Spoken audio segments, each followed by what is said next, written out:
देखिए, आप या आपके परिवार में हर कोई स्मार्टफोन का इस्तेमाल तो जरूर कर रहा होगा, पर मेरा आपसे एक छोटा सवाल है। अपने आसपास नजर घुमाइए और ध्यान से देखिए। आप खुद या आपका परिवार, आपके रिश्तेदार, दोस्त या आपके साथ में काम करने वाले लोगों में से ऐसे कितने लोग हैं जो माइक्रोमैक्स, लावा, इंटेक्स, कार्बन या आईबॉल जैसे ब्रांड के फ़ोन यूज़ कर रहे हैं। एक तरफ 2014 में माइक्रोमैक्स ने अपनी कैनवा सीरीज के दम पे सैमसंग जैसे बड़े ब्रांड को टक्कर देते हुए इंडियन मार्केट के 20% के हिस्से पे अपना नाम कर लिया था, और फिर वही माइक्रोमैक्स 2022 से पहले इंडियन मार्केट में 0.1% के मार्केट शेयर पे चला गया था। एक तरफ तो हम वर्ल्ड में second largest mobile manufacturing country बन चुके हैं, पर अपने इंडियन मार्केट में इंडियन ब्रांड्स का डोमिनेंस तो दूर, बल्कि उनका दिखाई देना भी ना के बराबर हो गया है। इंडियन ब्रांड्स का तो पता नहीं, पर आज Chinese brand Oppo, Vivo, Xiaomi, Realme और वन प्लस जैसे ब्रांड आपको इंडिया के हर घर में देखने को मिल जाएंगे। आज के इस वीडियो में हम यही समझने की कोशिश करेंगे कि ऐसी कौन सी बिजनेस खामियां हमारे अंदर रही जिसका फायदा चाइनीज ब्रांड ने उठाया।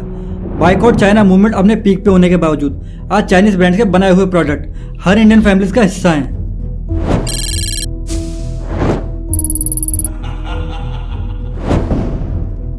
शुरुआत में इंडियन ब्रांड्स के पास कोई R&D या मैन्युफैक्चरिंग सेटअप तो था नहीं, तो ये करते क्या थे, चाइना जाते, वहाँ से बल्क में आउटडेटेड हो चुके स्मार्टफोन को इंपोर्ट करते और फिर से रीब्रांडिंग कर इंडियन मार्केट में लॉन्च कर देते। इससे होता क्या था, इनकी R&D और मैन्युफैक्चरिंग कॉस्ट बच जाती थी, और शुरुआत में धंधा बनाने के लिए काफ़ी हद तक ये सही भी है, इसमें कुछ गलत नहीं है। बट लंबे टाइम तक किसी एक वेंडर पर रिलाई करना ये गलत है, और वो वेंडर सिर्फ चाइना ही हो तो ये और भी ज़्यादा गलत है।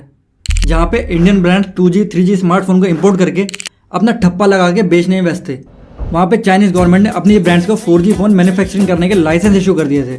अब होता यूँ है कि 5 सितंबर 2016 में अचानक से जियो अपनी 4G सर्विस इंडिया में लॉन्च कर देता है और साथ में एक गिफ्ट देता है कि 3 महीने तक अनलिमिटेड कॉलिंग और 4 GB डेटा पर डे बिल्कुल फ्री है। आओ सिम ले जाओ और मस्त high speed 4G internet free use करो। बट कंडीशन है तो सिर्फ एक, 4G सर्विस को सिर्फ 4G फ़ोन में ही यूज़ किया जा सकता है। अब उस टाइम पे इंडिया में 3G सर्विस तो प्रॉपर थी नहीं, तो लोगों के पास 4G फ़ोन कहाँ से आएंगे। और रही बात हमारे इंडियन ब्रांड्स की, तो उनकी तो बोर्ड मीटिंग में हालत ख़राब थी, क्योंकि वो तो भारी मात्रा में 3G फ़ोन को इंपोर्ट करके बैठे थे कि पूरे साल दबा के बेचेंगे और मस्त प्रॉफिट बनाएंगे। बट पलक झपकते सपना सुहा हो गया और newly imported stock dead stock हो गया। अब पब्लिक क्या करे, वो भागे रिटेलर के पास 4G फ़ोन के लिए, पर हमारी इंडियन ब्रांड्स के पास तो 4G फ़ोन थे ही नहीं, ना ही कोई R&D या मैन्युफैक्चरिंग यूनिट थी कि रातों रात 4G फ़ोन बना ले और परोस दे। अब इस टाइम पे ध्यान देने वाली बात यह है कि मार्केट में आगे डिमांडिंग गैप, पब्लिक मांगे 4G फ़ोन इंडियन ब्रांड्स के पास थे नहीं, और जिनके पास थे वो थे चाइनीज़ ब्रांड BBK इलेक्ट्रॉनिक्स, जो ओप्पो, वीवो, रियलमी और वन प्लस जैसे ब्रांड को ऑन करता है।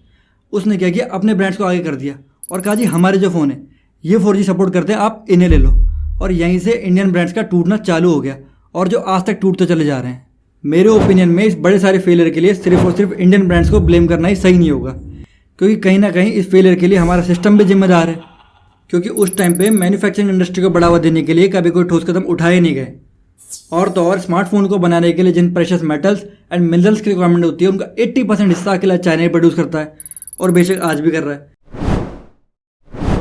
अब बात करते हैं परिस्थितियों की, कि ऐसी कौन सी कमियां हैं जिनको इंडियन ब्रांड्स आज तक नहीं सुधार पाई हैं, और चाइना उन्हीं कमियों को सीढ़ी बना करके आगे चले जा रहा है। 4G टेक्नोलॉजी की तो हम बात कर चुके हैं, पर अब बात करते हैं active involvement in the market.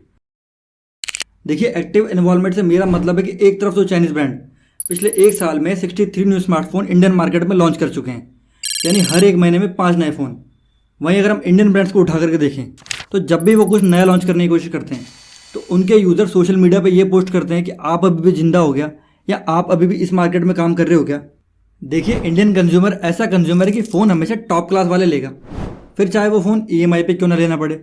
अगर फ़ोन की वैल्यू 30,000 है और कंज्यूमर की महीने की तनख्वाह 15,000 है, फिर भी फ़ोन 30,000 वाले लेगा, क्योंकि ये उसकी पर्सनैलिटी को शो करता है। और वहीं पे हमारे इंडियन ब्रांड्स लो बजट वाले फ़ोन पे फोकस करते हुए वैसे ही फ़ोन बनाने लग गए। अब बात करते हैं ब्रांड इमेज की। देखिए, 20,000 रुपये के अंडर का आप एक लावा का अग्नि 5G उठा लीजिए और रियलमी का 9 Pro 5G। इनका display, resolution, refresh rate, processor, RAM, storage, rare camera, front camera, battery charging और ऑपरेटिंग सिस्टम को आप कंपेयर करोगे तो देखोगे दोनों ही ब्रांड्स में इनोवेशन के मामले में ज़्यादा फर्क नहीं है। बट पब्लिक फिर भी रियलमी को खरीदना ही ज़्यादा पसंद करती है। इसका सीधा सा कारण है ब्रांड इमेज, क्योंकि इंडियन ब्रांड अभी तक अपनी ब्रांड इमेज इतनी स्ट्रांग नहीं कर पाए हैं कि कंज्यूमर इनके फ़ोन को पहले प्रेफर करें। अब बात करते हैं इंडियन ब्रांड्स और इंडियन गवर्नमेंट ऐसे कौन से कदम उठा रहे हैं जिससे आने वाले समय में फिर से इंडियन मार्केट में इंडियन ब्रांड्स का डोमिनेंस फिर से बढ़ने वाला है। 2014 में बीजेपी गवर्नमेंट ने एक प्रोजेक्ट चालू किया जिसका नाम है मेक इन इंडिया प्रोजेक्ट। उस मेक इन इंडिया प्रोजेक्ट के तहत एक सपना देखा गया कि इंडिया को इलेक्ट्रॉनिक मैन्युफैक्चरिंग का हब बनाया जाए, just like China and Taiwan, जिससे हमारी डिपेंडेंसी इन कंट्री से कम हो और हमारी इकोनॉमी में ग्रोथ हो। और इसीलिए इलेक्ट्रॉनिक मैन्युफैक्चरिंग को बढ़ावा देने के लिए गवर्नमेंट ने PLI यानी कि प्रोडक्ट लिंक इंसेंटिव स्कीम को शुरू किया।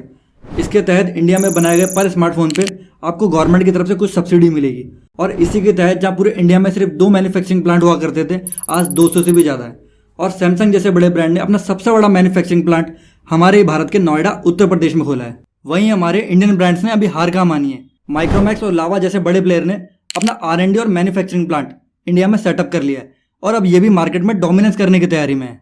वहीं बात अगर सप्लाई चेन की करी जाए तो रिसेंटली इंडिया में रेयर अर्थ एलिमेंट की डिस्कवरी होना शुरू हो गई है और इसका लेटेस्ट एग्जांपल है जम्मू कश्मीर में मिला 5.9 मिलियन टन का लिथियम रिजर्व। और रिसेंटली आंध्र प्रदेश के अनंतपुर शहर में मिले 15 रेयर अर्थ एलिमेंट्स जो इलेक्ट्रॉनिक मैन्युफैक्चरिंग में बढ़ावा देने के लिए हमारे बहुत काम आने वाले हैं। वेल फ्रेंड्स, आज के इस वीडियो में सिर्फ इतना ही, क्योंकि ये टॉपिक इतना ज़्यादा बड़ा है कि इतनी सारी जानकारी को इस छोटे से वीडियो में कवर कर पाना काफ़ी मुश्किल होगा।